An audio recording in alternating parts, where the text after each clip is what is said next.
Chapter 13. Claire stood at the window, rubbing a layer of frost off the glass with the heel of her hand. Outside, pale sunlight reflected off a yard still laced with yesterday's half-melted snow. A single crow perched on the fence post, and her reflection in the glass overlapped the crow's silhouette, as though merging them into one shivering shape. Tap, tap. The crow pecked at the post, cocking its head toward her. Claire shuddered. She pulled away from the window, her back and shoulders acting as though she'd carried a heavy load through restless dreams. Maybe it was just stress, or maybe something else had lurked at the edges of her sleep. Either way, her mind buzzed with leftover dread. A sharp rattle against the side of the house made her jump. She turned to see Autumn rolling into the living room, maneuvering around a scatter of piled laundry and books. "Morning," Claire muttered, though it felt strange calling it that. The day was well underway. She tried to fill her voice with routine and normalcy that no longer existed. The speech device flickered. "Hi," it said. "Everything okay?"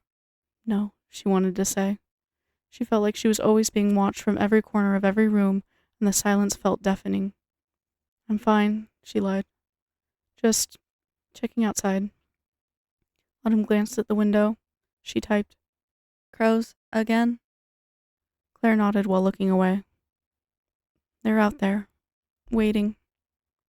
She walked to the kitchen to put on coffee, desperate for anything warm to cling to. In the fridge she found a half carton of milk nearly expired.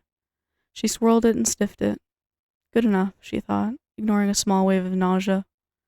One more day of watery coffee wouldn't kill her. Before she could start the machine, 3 measured knocks slammed against the front door. It sounded like a police officer's knock. Her throat felt parched as she edged towards the door.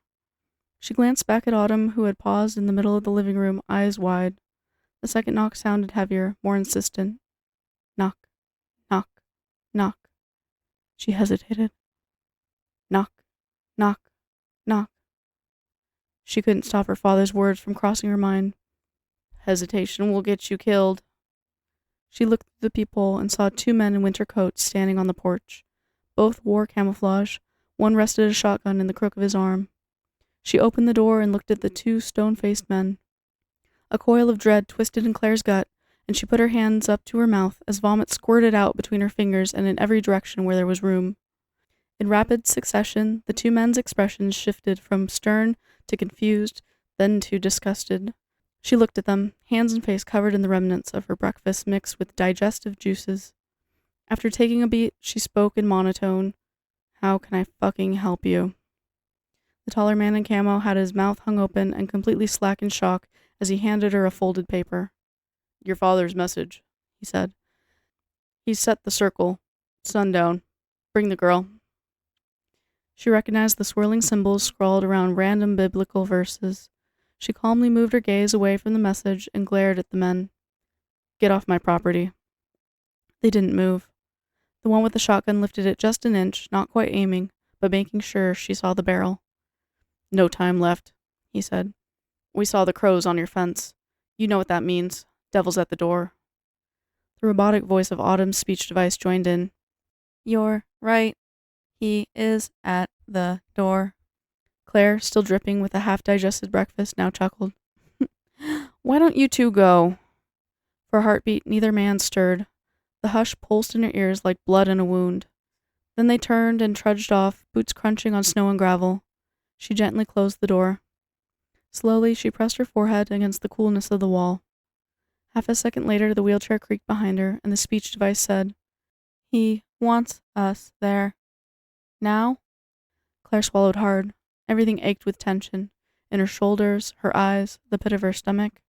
She forced the words past her lips. "He says at sundown they have some ceremony." The mention of a circle flickered in her mind. "I don't trust him," Autumn signed. Claire moved a step closer, lowered her voice. "Neither do I." She shivered at the memories of her father's mania, but the dread for the watchers had grown too large to ignore. "I'm worried we're running out of time. If we stay here, I think we might lose anyway." Autumn's eyes glistened. Her jaw tightened as though the 2 were tasting the same fear. "Then we go," she typed. "But be careful, Please. Claire nodded. She rubbed a hand across her face, half wishing this morning would vanish in a bad dream. We'll see what they're planning. If there's a chance to break this, we'll take it. Autumn dropped her gaze to her lap. Beneath her blanket, her fingers curled, tense with worry. Outside, the wind rose, rattling the windows. Claire imagined the murderer hunched along the fence, cold eyes fixed on the house. She led Autumn toward the kitchen. The half-made pot of coffee beckoned with some semblance of routine, but a new dread had latched onto every corner of Claire's mind. Tonight they would go to her father's circle. Guns, watchers, fanatic chanting. She felt certain that once they crossed that threshold, there would be no turning back. In the living room, a plastic bin of supplies toppled over on its own, scattering pills and bandages across the floor. Both women jumped. Don Roberto wailed from under the couch. The hush settled again, thick and seething, as though invisible eyes were studying her every move. They both made their way to the kitchen, and Claire started cleaning the vomit off. It was all over her black turtleneck sweater and denim jeans. She then washed her hands and face in the warm sink water. The sweater was beyond saving with a rag. Better to just yank it off over her head, no bra underneath. Autumn sat in her chair, looking at her friend, scanning her and studying her like a work of sublime art. She locked eyes with Autumn as she slid off her jeans, standing in the kitchen in just her underwear. Neither of them looked away. Claire's heart was racing, and her breathing was heavy as her friend came closer and pulled down her underwear.